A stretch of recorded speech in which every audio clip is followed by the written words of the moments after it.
quoi va ressembler le Real Madrid de Xabi Alonso. Et c'est un vrai casse-tête. Mais bon, ça qu'on aime. Alors déjà le système, ce sera différent de Leverkusen, car à Leverkusen, il y avait beaucoup de joueurs offensifs axiaux, alors qu'au Real, c'est des joueurs de couloir. Donc moi je vois deux variantes, une sorte de 4-2-3-1 et un 3-4-1-2, qui sera le système numéro 1. Vous allez comprendre. Le gardien, Courtois, ça c'est clos. Et en défense centrale, j'imagine des places importantes pour Rudiger, Højsen et Asensio. Plus les retours de blessures de Carvajal, Militao, Alaba, ça c'est fourni. Et Jacobo Ramon, le petit jeune.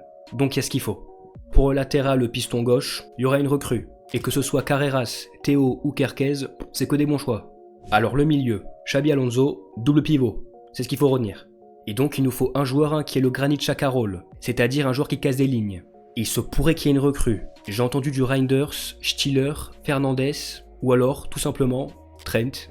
C'est un des meilleurs pour casser les lignes, il a déjà joué à ce poste, donc ça a tenté. Et en plus, il permettrait de décaler Valverde piston droit. Et il a vraiment le profil pour. Puis si ça marche pas, on peut inverser, ou alors faire une recrue. Donc c'est gagnant-gagnant.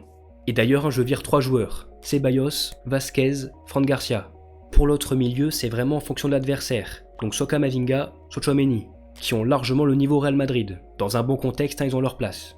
Et je pense que Modric va rester, il peut toujours apporter. Alors Bellingham, je le vois dans un rôle similaire à la première saison, comme un numéro 9. Un 9 qui joue entre les lignes et dans la surface qui est présent, ce qui manquait au Real Madrid.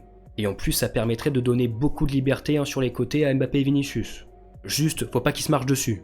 Et les efforts défensifs. Kylian, s'il te plaît, il les fera pas. Il les fera pas. Et j'imagine aussi qu'il va donner beaucoup de temps de jeu à Güler, voire Brahim et Hendrik.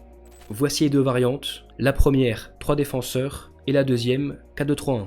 Et sauf qu'il en manque un, Rodrigo, et on va régler son cas. Prochaine vidéo. Teasing.